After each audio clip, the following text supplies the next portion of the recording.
ప్రస్తుతం మనతో పాటు ప్రముఖ తంత్ర జ్యోతిష్యులు, జ్యోతిష రత్న, జ్యోతిష సామ్రాట్ చింతా రుక్మాన్ గదరావు గారు మనతో ఉన్నారు. గురువుగారితో మాట్లాడేద్దాం. నమస్కారం గురుగారు. మాతృదేవోభవ, పితృదేవోభవ, ఆచార్య దేవోభవ. ఓం నమో మాందేశ్వరాయ నమః. గురుగారు, 2025 డిసెంబర్ మాసం సంవత్సరం చివరిలోకి వచ్చేసాము. తులారాశి వాళ్ళ పరిస్థితి ఎలా ఉండబోతుంది? సో పాజిటివ్ కోణంలో ఆలోచించినా, నెగిటివ్ కోణంలో ఆలోచించినా ఎలాంటి ఫలితాలు వీళ్ళు ఎక్స్పెక్ట్ చేయొచ్చు? ఓవరాల్గా ఎలాంటి జాగ్రత్తలు తీసుకోవాలి నెలంతా కూడా? 2025 సంవత్సరం డిసెంబర్ మాసం మాస ఫలితాలు చెప్పిన ముందు మన తెలుగు వాళ్ళు ఎక్కువగా ఇంగ్లీష్ మాసం అనేటువంటి దానికి అలవాటు పడ్డారు కాబట్టి దానికి అనుగుణంగానే మనం ఫలితాలు చెప్తున్నాము. ఇంగ్లీష్ సంవత్సరం ఇది చివరి మాసము. ఈ మాసంలో తులారాశి వాళ్ళ గురించి చెప్పిన ముందు ఈ రాశి యొక్క ప్రత్యేకత లేదని మనం కొంచెం చర్చించుకునే అలవాటు కాబట్టి చెప్పుకుందాం. తులారాశి అంటే త్రాసు, తక్కెడ, 2 తట్టలు ఉన్నటువంటి ఒక త్రాసు. కాలపురుషుడికి 7వ స్థానము. కామస్థానము. కామస్థానం అంటే ఏమి? మామూలు కామస్థానం కాదు, తుఫాను వేగంతో ఉన్నటువంటి కామస్థానం. తుఫాను వేగంతో ఉచ్ఛ్వాస నిశ్వాసాలతో ఉన్నటువంటి కామం ఏదైతే ఉంటుందో అటువంటి స్థానం ఇది. అందుకే ఇది స్త్రీ పురుషుల దాంపత్య స్థానము అన్నారు. 7వ స్థానం అంటే కలత్ర స్థానము. ఒక స్త్రీ పురుషులు శారీరకంగా కలిసినప్పుడు వచ్చేటువంటి వేగవంతమైన ఉచ్ఛ్వాస నిశ్వాసాలు ఇక్కడ విజ్ఞతగా ఆలోచించాలి. మనం జ్యోతిషంగా చెప్పాలి కాబట్టి అన్నీ. అందుకే కామానికి వీర్యానికి కారకుడైనటువంటి కాముకత కారకుడైన శుక్రుడు ఈ రాశ్యాధిపతి. ఈ రాశిలో స్వాతి నక్షత్రం రాహువు కూడా ఇక్కడే ఉన్నాడు. రాహు కూడా విపరీతమైన వ్యామోహానికి కారకుడు. రాహు వ్యామోహానికి, కామానికి శుక్రుడు కారకుడు, వ్యామోహానికి శుక్రుడు రాహు కారకుడు. ఈ రాశి యొక్కది త్రాసు ఇలా ఇలా పైకి కిందకి అంటున్నట్టుంది. దాంపత్యంలో కష్టాలు సుఖాలు, కష్టాలు సుఖాలు, వీటిని బ్యాలెన్స్ చేసుకునే బాధ్యత ఇద్దరికీ ఉంటుంది. ఇద్దరు బ్యాలెన్స్ చేస్తారా లేదా అనే దానిపైన వాళ్ళ జీవితం ఆధారపడి ఉంటుంది. న్యాయము అన్యాయం కూడా అలాగే పైకి కిందికి లేస్తూ ఉంటుంది. ఎప్పుడు న్యాయమే ఉండదు, ఎప్పుడు అన్యాయమే ఉండదు. అన్యాయం పెరిగిందంటే అది పైకి పోతుంది, న్యాయం కింద పడుతుంది. న్యాయం దాన్ని తీసుకుని బ్యాలెన్స్ చేసేదానికే చూస్తుంది. న్యాయం నేను నిరూపించుకో. అందుకే ధర్మదేవత చేతిలో పెట్టారు. ఈ రాశిలోనే ధర్మదేవత అయినటువంటి కర్మకారకుడైన శనేశ్వరుడు ఉచ్చస్థితి అందుకే పట్టాడు. ఆయనకి మకర కుంభాల్లో కూడా ఉండడం ఇక్కడంటే ఇష్టం ఆయనకి. ఈ ధర్మరాశి అంటే న్యాయం అన్యాయానికి సూచిక కాబట్టి. వ్యాపారంలో కూడా దొంగ తూకాలు ఇవన్నీ అది లేకపోతే వ్యాపారం లేదు.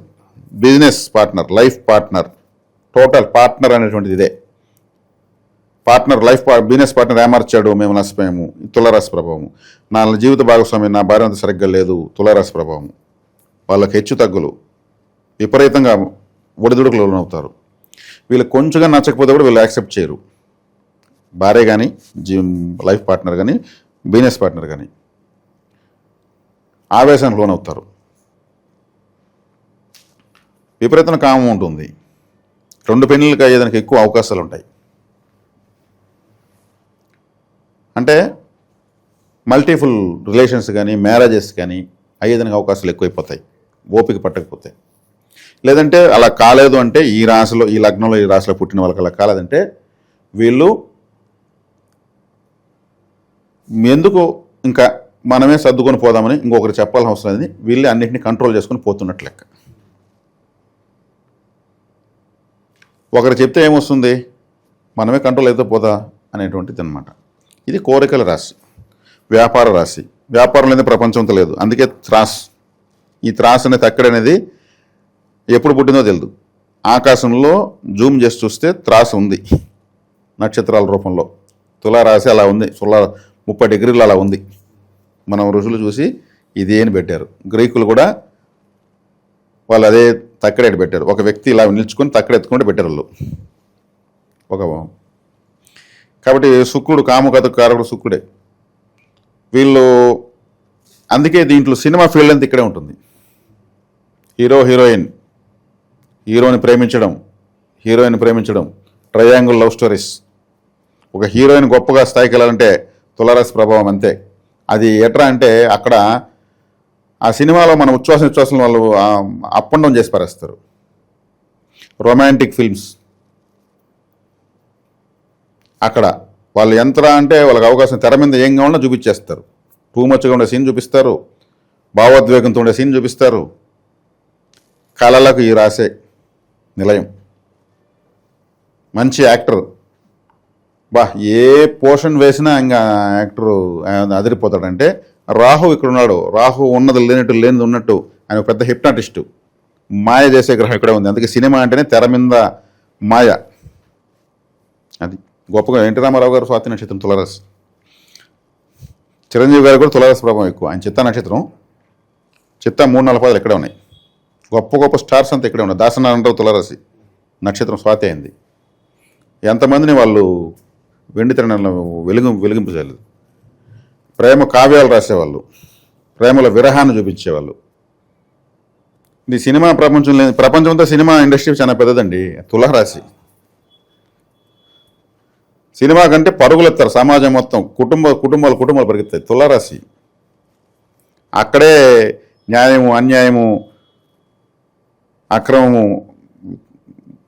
కామము, వ్యామోహం అన్నీ చూపించే సినిమా పైన అది తులారాశి. కళ, అది పెద్ద కళ, అది పెద్ద ఆర్ట్. కాబట్టి ఇది తులారాశి యొక్క స్పెషాలిటీ. మనం మాస ఫలితాలకు వచ్చేద్దాం. ఇది నేను చెప్తా పోతే ఎడబోతుంది. చాలా ఉంది. ప్రస్తుతం ఏ గ్రహాలు ఎలా అనుకూలిస్తున్నాయి, ఇమీడియట్గా జరిగే పాజిటివ్ నెగిటివ్ ఏంటి? 2-3 స్థానాలపైన రాశాధిపతి, భాగ్యాధిపతి, లాభాధిపతి అయినటువంటి రవి, శుక్ర, బుధుల గ్రహాలు 2వ స్థానం 3వ స్థానం పైన ప్రభావాలు చూపిస్తున్నారు. మంచిదే. అంటే 3వ స్థానం అంటే చేసే ప్రయత్నాలు, ఎక్కువ గ్రహాలు అడిగిపోతుందంటే చేసే ప్రయత్నాలు సఫలీకృతం అవుతాయి. 2వ స్థానం అంటే ఫైనాన్సు. 9వ ఇంట్లో గురుగ్రహం మిథునంలోకి మళ్ళీ వెళ్ళాడు. ఈయనకు తులారాశికి 9వ ఇంట్లో భాగ్యము, దైవస్థానము, పితృస్థానము అంటే గురువు వెళ్ళాడు. గోచరిచ్చే గురువు శుభగ్రహమే. 5వ ఇంట్లో రాహు పెట్టా ఉన్నాడు. ఈ రాశికి రాహు శుభగ్రహం ఇప్పుడే చెప్పాను నేను. అక్కడ కూడా శతభిషం ఉంది మళ్ళీ ఇదే విధంగా. కాబట్టి రాహు కంఫర్ట్గా ఉన్నాడు. 6వ ఇంట్లో శని వక్రత్వం నశింపజేశాడు. 6వ ఇంట్లో పాపగ్రహం, విపరీత రాజయోగం. తులారాశికి ఎస్పెషల్లీ తులాలోనే శనేశ్వరు కంఫర్ట్గా ఉంటాడని చెప్పాను. ఆయన మిమ్మల్ని 6లో కూర్చున్నాడు. Very very super. కేతువు ఏది ఇప్పుడు ఆటంకాలు, కర్మలు ఉండాలని కదా, ఆయన 11లో లాభంలో ఉన్నాడు. లాభస్థానంలో ఏ గ్రహమైనా ఉపయోగిస్తుంది.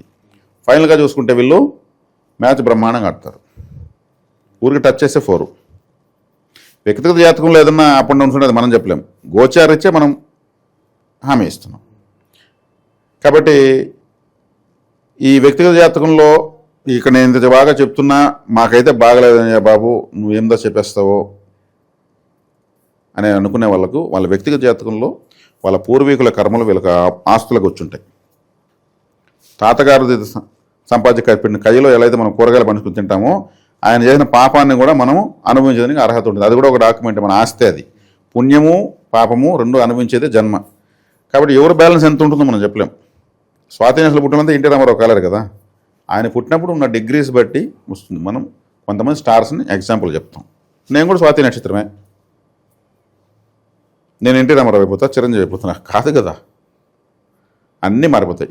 4 ఫాదర్స్ డాక్యుమెంట్స్, కులదేవతలు, వాళ్ళు పుట్టిన సంవత్సరం, నేను ఇంకొకరు పుట్టిన సంవత్సరం అన్నీ మారుతాయి. A to Z మారుతాయి. దాన్ని అనలైజ్ చేసి చెప్పేదే జ్యోతిషుడి బాధ్యత. కాబట్టి అలాగా ఉంటే ఏ రాశి వాళ్ళైనా సరే వాళ్ళ జాతకంలో వ్యక్తిగతంగా చూపించుకోవాలనుకుంటే చూపించుకోవచ్చు. దాన్ని మేము అనలైజ్ చేసి దాన్ని సపరేట్ మారిపోతాయి. మొత్తం బయలా ఫార్మాట్ మొత్తం మారుతుంది. వాళ్ళకి మాత్రం ఒక ఫార్మాట్ వస్తుంది. దాన్ని మేము చెప్పడం జరుగుతుంది. కాబట్టి తులారాశి వాళ్ళకు ఆల్మోస్ట్ గ్రహాలు మళ్ళీ ఏం చేసినాయి, డైరెక్షన్లకు వస్తున్నాయి మొత్తం. 3వ ఇంట్లో రవి మంచోడే, 3వ ఇంట్లో కుజుడు మంచోడే. 2-3 స్థానాలపైన రాశాధిపతి మంచోడే. కమ్యూనికేషన్స్, కోఆపరేషన్స్, కనెక్టివిటీసు, సమాచార సేకరణ ఇంత కూడా బాగుంటుంది. ఎందుకంటే 3వ స్థానం అంటే మీడియేషన్. ఒక విలేకరు, ఒక టెలికమ్యూనికేషను, ఒక బిఎస్ఎన్ఎల్ అంటే 3వ స్థానమే. ఒక వార్తాపత్రిక అంటే 3వ స్థానమే. ఒక మధ్యలో పెన్నుల బ్రోకర్ అంటే 3వ స్థానమే. ఒక మార్కెట్కి వెళ్తే ఒక కూరగాయలకు మనకు ఏదో మన దగ్గర వాడు అమ్మి ఇంకొక షాప్ పొడిగించి వాడు కమిషన్ మనకి ఇస్తాడు. 3వ స్థానమే. ఇది కమ్యూనికేషన్. పావురాలు, పోస్టల్ డిపార్ట్మెంట్ అవే చేస్తాయి చాలా దేశాలకు. టెలికమ్యూనికేషన్ అవంతా చేస్తాయి పోస్టల్ డిపార్ట్మెంట్.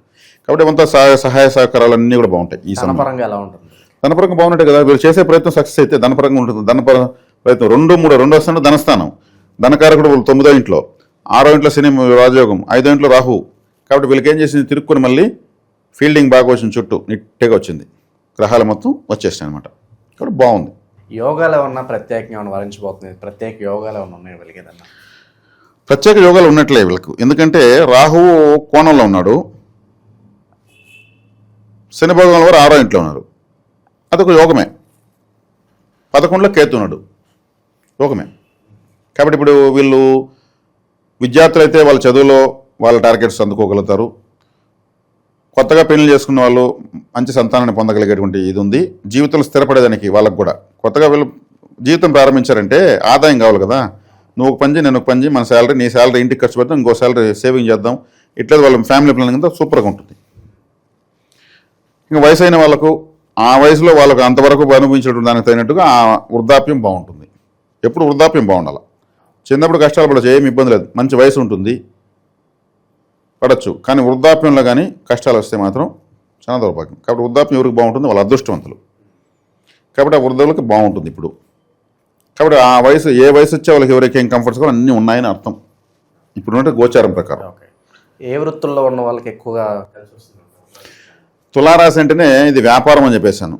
అన్ని వ్యాపారాలు తులారాశే.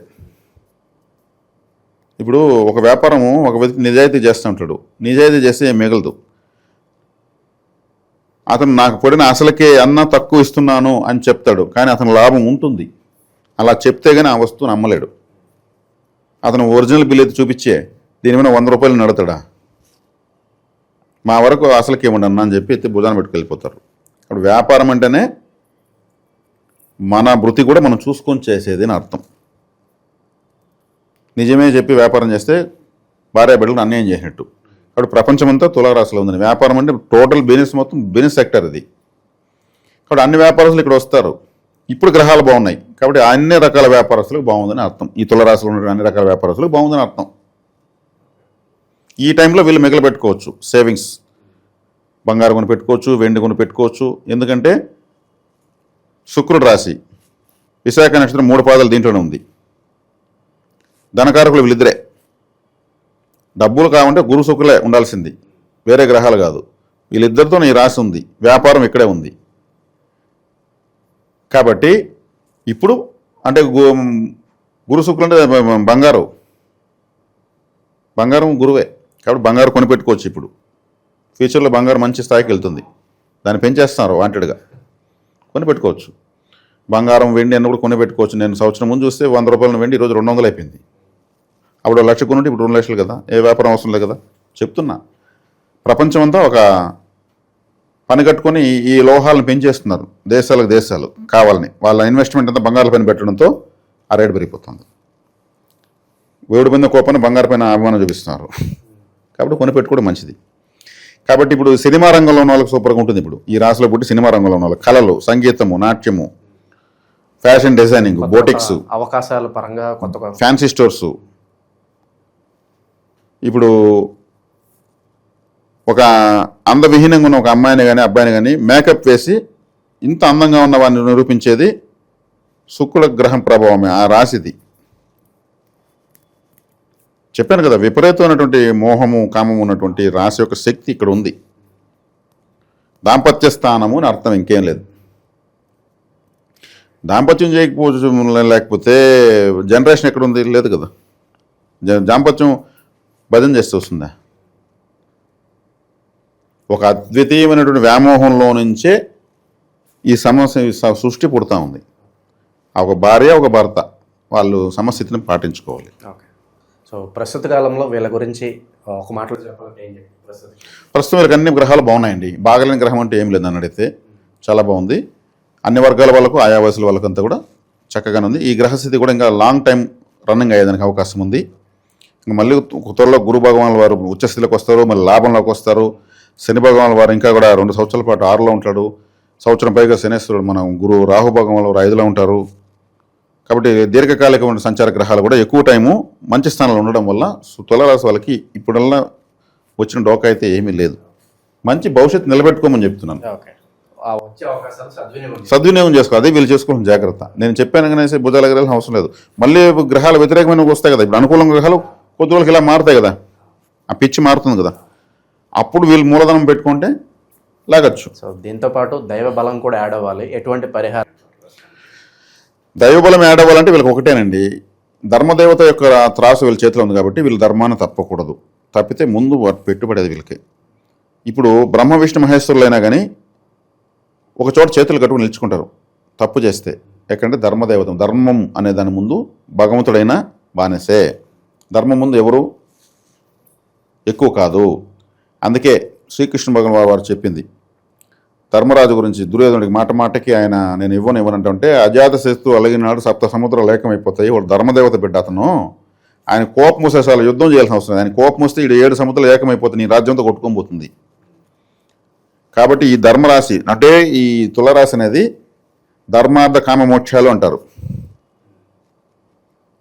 ధర్మం, అర్థం, కామం, మోక్షం. కామం ఇక్కడ ఉందని చెప్పాను, ధర్మానికి సూచిక ఇక్కడే ఉందని చెప్పాను, అర్థం అంటే డబ్బులు, వ్యాపారం ఇక్కడే ఉందని చెప్పాను. ఈ 3 సమంగా పాటిస్తే మోక్షం అనేది ఆటోమేటిక్గా వస్తుంది. ధర్మార్థ కామ మోక్షాలను సూచించేటువంటి రాశి కాబట్టి వీళ్ళు ధర్మాన్ని ఫస్ట్ సీరియల్ నెంబర్ 1 దాన్ని తప్పకూడదు.